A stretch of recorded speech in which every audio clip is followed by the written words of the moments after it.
This guy doesn't play that discovering Magmar what the very hidden much. sources of your actions and emotions are will be, in a sense, liberating, will make you happier, even if it doesn't literally increase your freedom.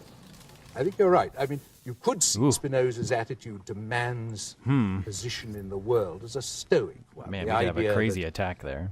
the world around us is not particularly interested in us, therefore we must diminish its power to make us suffer by controlling the emotions it excites in us. Well, he That's a gets one. stoic idea, but you're quite right in saying there's something more in Spinoza, because it's not the idea of, by a terrific effort, repressing or overcoming these sad, Boy, I hate that unfortunate, thing. passive emotions. We're gonna It's dispel the by shit out of that. exercise of the mind, gaining an understanding of the world, which just makes these Go emotions down here. peter out or fade away, and their place come to be occupied by the active emotions. Put the this most down the elevated, which is center and dispel that described guy. as what he calls the intellectual love of God, which is a rather mysterious Yeah. business. It's the emotion that attends a metaphysical understanding, a total comprehensive understanding of the world.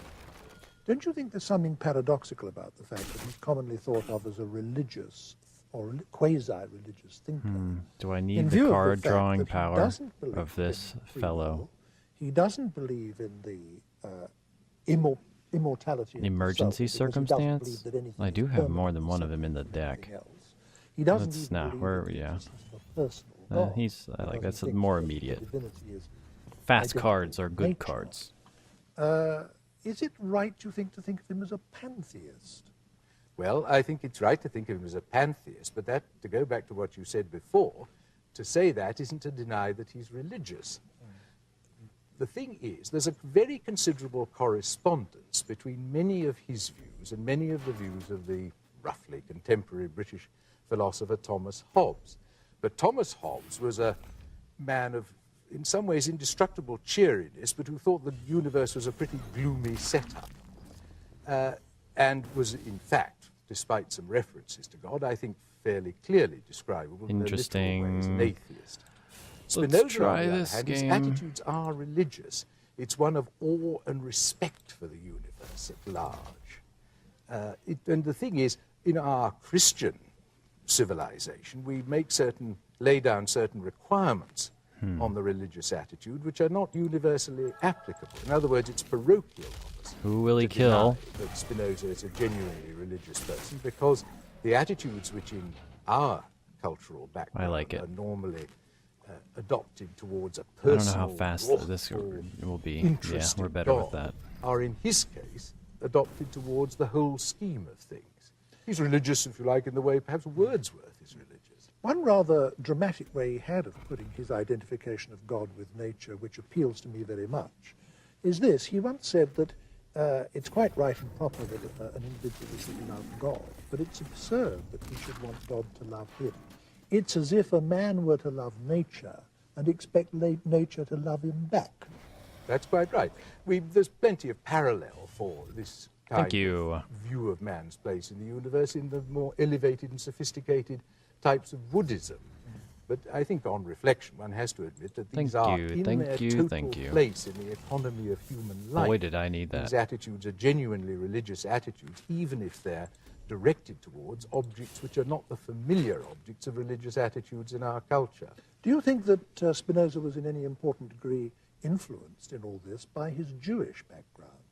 Well, I would have thought so, because just to make two very simple points, or perhaps three, to take up your big Kantian trinity of God, freedom, and immortality. The Jewish God is personal, all right, but on the whole, immortality is not very emphatically central to Jewish religion. And freedom, well, perhaps there's freedom, but in the general domain of the ethical relationship to God. Of course I got the that Jewish card. religion doesn't have a But place for turn 7, we can turn prayer, all these into for 4/4s. asking God to do things. It might be. The Jewish view It is could be one a of game ender if this guy grateful doesn't deal with them. acceptance of what He God can offers. clear the board, It's not though. always He's got the cards seeking for it. favors from God, as the Christian is. One accepts what God has to. He's give going one hard for with Mechazor. Such tolerance and submission as one can bring to bear. And Ooh, that and I is get a another card. Spinoza's point of view.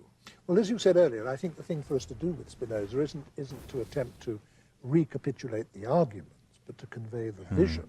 And I think you've done that very well.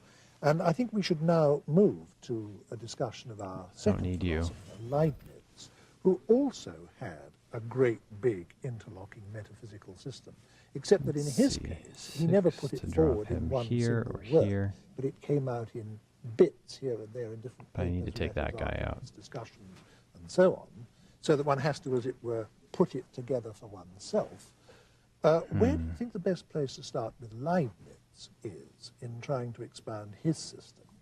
Well, it's One, probably the case that were one writing a very, very serious professional four. treatise on Leibniz, one would start with certain logical doctrines he has. No, but I I think can't for waste the him on him. comprehension of what he's up to in fairly short order, the place one has to start is the idea of the monad, his notion of substance. And of course, as I mentioned earlier, this is utterly opposed to Spinoza's, because the monad is something tiny.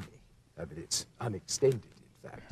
There'll be monads of all sorts. God is a monad. Yes, I think you must give some kind of general definition of what a monad is. Well, a monad I think we'll be is, okay.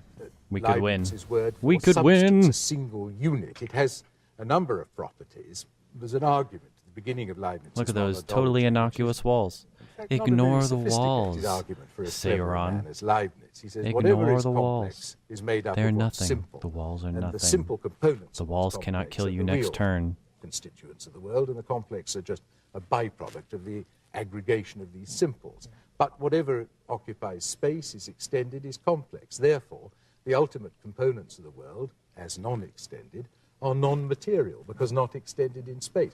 Therefore, the real world is composed of an infinity Ooh, of he's unextended thinking.